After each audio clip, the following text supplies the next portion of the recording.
이사야 66장 15절부터 우리 마지막 절까지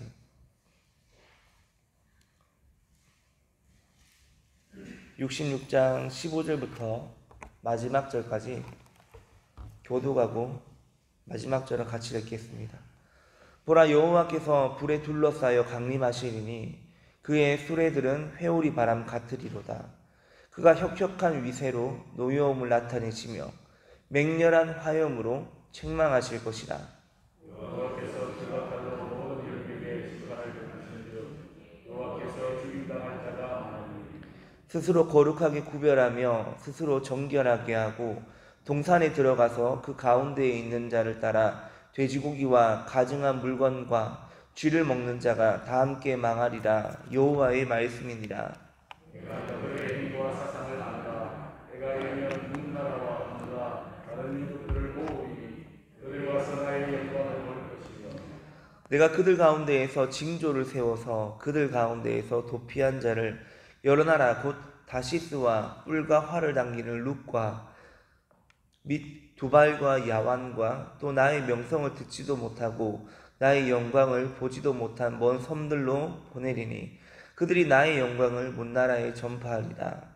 나의 여호와가 하노라. 이스라엘 다스린 이의 그릇을 깨끗한 그릇에 담아 여호와의 집에 드린 같이 그들이 내 모든 형제를 문나라에서 나의 성산 예루살렘으로 말과 수레와 달라와 모세와 낙타에 태워다가 여호와께 예물로 드릴 것이요 나는 그 가운데에서 택하여 제사장과 레위인을 삼으리라. 여호와의 말이니라. 내가 지었으여 하늘과 새 땅이 내 앞에 항상 있는 것 같이 너희 자손과 너희 이름이 항상 있으리라. 여호와의 말이니라. 여호와가 말하노라. 매월 초하루와 매한식일에 모든 혈육이 내 앞에 나와 예배하리라. 그들이 나와서 내게 택한 자들의 시체들을 볼 것이라. 그 벌레가 죽지 아니하며 그 불이 꺼지지 아니하여 모든 혈육에게 가증함이 되리라. 아멘. 우리 15절 말씀 같이 읽겠습니다. 보라, 여호와께서 불에 둘러싸여 강림하시리니 그의 수레들은 회오리 바람 같으리로다. 그가 혁혁한 위세로 노여움을 나타내시며 맹렬한 화염으로 책망하실 것이라. 아멘. 이사야 선지자의 이 66장에 걸친 긴 말씀은 하나님의 심판과 구원으로 대단원의 막을 내리게 됩니다. 이것이 마지막 결말이 되는 것은 심판과 구원이라는 그 사실 때문만은 아닙니다. 심판도 구원도 이사야 이전부터 천지가 창조된 이래로 계속해서 있어 왔던 사건입니다. 어떤 죄든 하나님께서 징계하시고 벌하시면 그것은 심판이 됩니다. 하나님의 도우심으로 어떤 어려움에서 구출되면 그것은 구원입니다. 오늘 본문의 심판과 구원이 종결이 되는 것은 그것이 시간적으로 영원한 것이며 범위에 있어서는 만민에 대한 것이기 때문입니다. 일회적, 일시적, 부분적 사건이 아니라 영원한 심판과 영원한 구원이요, 모든 사람이 그 심판을 당하거나 그 구원을 받을 수 있기 때문입니다. 그래서 여호와께서는 심판을 위해 다시 강림하실 것입니다. 심판 자체가 무서운 것인데 세상 법정 또는 잔인한 독재자의 심판이 아니라 하나님의 심판입니다. 하나님의 심판은 공의롭기 때문에 지극히 마땅하고 정당한 심판입니다. 반드시 받아야 할 징계가 될 것이고 심판이 될 것입니다. 오늘 본문 15절에 보면 보라, 여호와께서 불에 둘러싸여 강림하시리니 그의 수레들은 회오리 바람 같으리로다. 그가 혁혁한 위세로 노여움을 나타내시며 맹렬한 화염으로 책망하실 것이다. 자, 15절 중간에 보면요, 혁혁한 위세로 노여움을 나타내시며 맹렬한 화염으로 책망하신다고 합니다. 또 16절에 보면 하나님께서 불과 칼로 심판을 베푸신다고 합니다. 자, 그렇다면 하나님이 심판을 하시는데 그 심판과 책망의 대상이 누구입니까? 16절 앞에 보면 뭐라고 적혀 있습니까? 모든 혈육, 즉 이 세상에 있는 모든 사람이, 만민이 심판의 대상이라는 겁니다. 그리고 심판으로 인해 죽임 당할 자가 얼마나 된다고 합니까? 많다고 합니다. 자, 이어서 하나님의 구원은 이스라엘에게만 국한된다고 합니까? 아닙니다. 그 가운데 유다에게만, 그 가운데 다윗 자손에게만, 그 가운데 의롭고 선한 자에게만 허락이 된다고 합니까? 아닙니다. 그런데 이스라엘은 그렇게 생각을 했었죠. 유다는 그렇게 단정지었습니다. 왜? 우리가 선민이니까. 우리가 택함받은 백성이니까. 이스라엘 백성들은, 유다 백성들은 선민 사상을 가지고 있었으니까 자신들만 하나님께 사랑받는 존재요, 자신들만 택함받은 존재라고 여겼던 겁니다. 그러나 하나님은 이스라엘도, 유다도, 다윗 자손들도 구원하시는 동시에 심판하신다는 겁니다.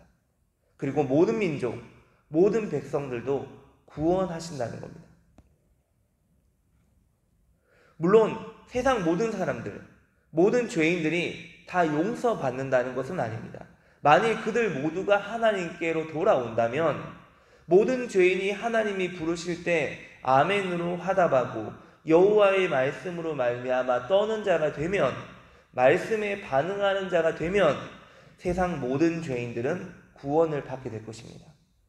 하나님께서 아브라함을 믿음의 조상으로 부르시고 이스라엘을 택한 백성으로 삼으신 것은 모든 만민이, 모든 백성이 하나님께로 나아오게 하기 위함입니다. 이스라엘로 하여금 하나님의 영광을 드러내고 만민이 그것을 보게 하기 위함입니다.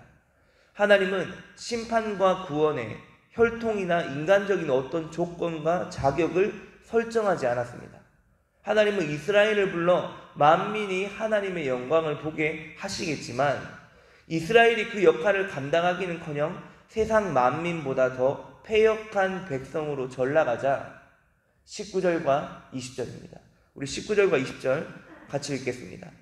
내가 그들 가운데에서 징조를 세워서 그들 가운데에서 도피한 자를 여러 나라 곧 다시스와 뿔과 활을 당기는 룻과 및 두발과 야완과 또 나의 명성을 듣지도 못하고 나의 영광을 보지도 못한 먼 섬들로 보내리니 그들이 나의 영광을 문나라에 전파하리라. 나 여호와가 말하노라. 이스라엘 자손이 예물을 깨끗한 그릇에 담아 여호와의 집에 드림같이 그들이 너희 모든 형제를 문나라에서 나의 성산 예루살렘으로 말과 수레와 노새와 낙타에 태우다가 여호와께 예물로 드릴 것이요. 아멘. 자, 여러분 19절에 보면 19절의 시작을 내가 그들 가운데에서, 자, 여기서 그들은 나라와 언어가 다른 민족들, 즉 이방인들을 말합니다. 그리고 19절 하반절에 보면 나의 영광을 문나라에 전파한다고 합니다. 자, 여기서 문나라는 바로 앞에 나오는 나의 명성을 듣지도 못하고 나의 영광을 보지도 못한 먼 섬들, 즉 이방인들에게 하나님의 영광을 전파하겠다는 겁니다. 그들이 너희 모든 형제를 문나라에서 나의 성산 예루살렘으로 태우다가 여호와께 예물을 드릴 것이요 라고 합니다. 이스라엘의 패역함으로 만민에게 복음이 전파됩니다. 다시 이스라엘의 모든 백성들을 하나님께 돌아오게 하는 통로로 그 만민들이 쓰임받게 될 것이라는 겁니다. 이스라엘이 만민의 구원을 위해 먼저 택함을 받았습니다. 그리고 만민이 이스라엘의 회복을 위해 다시금 부름을 받을 것입니다. 그리하여 그 가운데 하나님께 대답하는 자, 여호와의 말씀으로 말미암아 떠는 자, 하나님의 음성에 반응하는 자, 그들이 구원을 받게 될 것입니다. 이때 그들이 너희 모든 형제를 하나님께로 나아오게 한다고 할 때 여기서 그들은 만민이요 너희는 이스라엘이 됩니다. 그리고 이들 모두가 다 하나님께 나아오고 구원을 받는 대상이 됩니다. 그러면 이스라엘 자손들끼리만 이제 형제가 되는 것이 아닙니다. 만민과 이스라엘 모두가 함께 형제가 되는 겁니다. 만일 이들 가운데 차별이 있고 등급이 나뉜다면요, 형제라고 말하기가 어렵습니다. 그러나 마지막 때에 하나님께서 심판하시며 구원하시는 데에 만민과 이스라엘, 이스라엘과 유다의 차별과 등급이 없으므로 결국에 이들 모두가 한 형제가 되는 겁니다. 이들은 형제가 아니었지만 이제는 한 아버지의 자녀가 되므로 당연히 형제입니다. 이것이 바로 새하늘과 새 땅의 모습이 될 것입니다. 모든 성도가 그것을 소망하고 새하늘 새 땅으로 나아간다면 지금 여기서 만민을 형제로 여기는 훈련을 하는 것이 마땅합니다.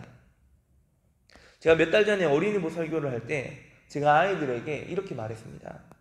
하나님 나라에서는 구별은 있을지언정 차별은 없다. 여러분, 하나님 나라는요, 구별은 있지만 차별은 없습니다. 이사야 선지자는 북이스라엘이 망하고 유다도 역시 그 길을 걷고 있는 것이 분명한 그 시대에 유다 백성들에게 이제는 헛된 기득권, 너희들의 특권의식, 선민사상, 그거 내려놓고 하나님께서 만민을 형제로 부르시는 그날을 지금 여기서 준비하라고 촉구하고 있는 겁니다. 여러분, 우리는 모두 다 형제입니다. 누구는 어디 출신, 누구는 어디 출신, 분명히 출신은 다릅니다. 저는 경주 출신입니다. 그러나 교회 공동체 안에서는 예수 그리스도 출신밖에는 없는 겁니다. 우리의 태생은 예수 그리스도입니다. 예수 그리스도부터 난 것이 바로 저와 여러분입니다. 우리의 시작점은 바로 예수 그리스도를 내 마음에 모실 때 구원받는 그 시점이 바로 우리의 출신입니다. 우리는 다 형제입니다. 우리는 이 땅에서 모두가 예수 그리스도를 머리로 삼고 한 형제고 지체라는 사실을 기억하고 서로 사랑하고 섬기며 이 땅에서 하나님 나라를 만들어가는 훈련 가운데 이사야 선지자가 말하는 새하늘 새 땅을 만들어가는 훈련을 우리가 여기서 해야 될 줄로 믿습니다. 그것이 바로 우리의 부르심 중에 하나입니다. 그것이 나의 부르심이고 여러분의 부르심입니다. 우리 모두가 우리를 통해 이 땅에 임한 하나님 나라를 만들어가는데 일조할 수 있는 저와 여러분 모두가 될 수 있기를 간절히 축원합니다. 함께 기도하겠습니다. 하나님 감사합니다. 이사야서의 이 66권의 대장정이 이제 마치게 되었습니다.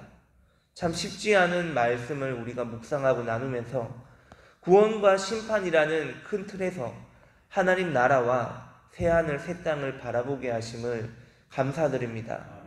예수님께서 하나님 나라는 여기 있는 것도 아니요 저기 있는 것도 아니고 너희 안에 있다고 하셨는데 우리 새날 공동체 안에 하나님 나라가 간절히 이루어지기를 원합니다. 분파와 파당을 떠나 모두가 예수 그리스도 안에서 한 몸이요 한 공동체가 되어 서로 사랑하고 서로 섬기고 서로 이해하고 서로 용서하는 천국과 같은 공동체가 이곳에서 온전히 이루어지기를 간절히 소망합니다. 하나님, 이제는 목장의 방학도 곧 있으면 끝이 나게 됩니다. 그리고 또다시 하반기 목장 사역이 시작될 것입니다. 이 목장 사역이 시작될 때 우리 안에 임하는 하나님 나라를 꿈꾸며 훈련함을 통해 아직 들어가지 않은 하나님 나라에 대한 꿈을 꾸는 멋진 새날 공동체가 되기를 원합니다. 하나님, 오늘도 주님이 우리에게 주시는 은혜로 말미암아 영혼이 잘되며 범사가 잘되며 강건한 복을 누리게 하여 주시옵소서. 감사드리며 예수님 이름으로 기도드립니다. 아멘. 하늘에 계신 우리 아버지, 아버지의 이름을 거룩하게 하시며 아버지의 나라가 오게 하시며 아버지의 뜻이 하늘에서와 같이 땅에서도 이루어지게 하소서. 오늘 우리에게 일용할 양식을 주시고 우리가 우리에게 잘못한 사람을 용서하여 준 것 같이 우리 죄를 용서하여 주시고 우리를 시험에 빠지지 않게 하시고 악에서 구하소서. 나라와 권능과 영광이 영원히 아버지의 것입니다. 아멘. 오늘은 새날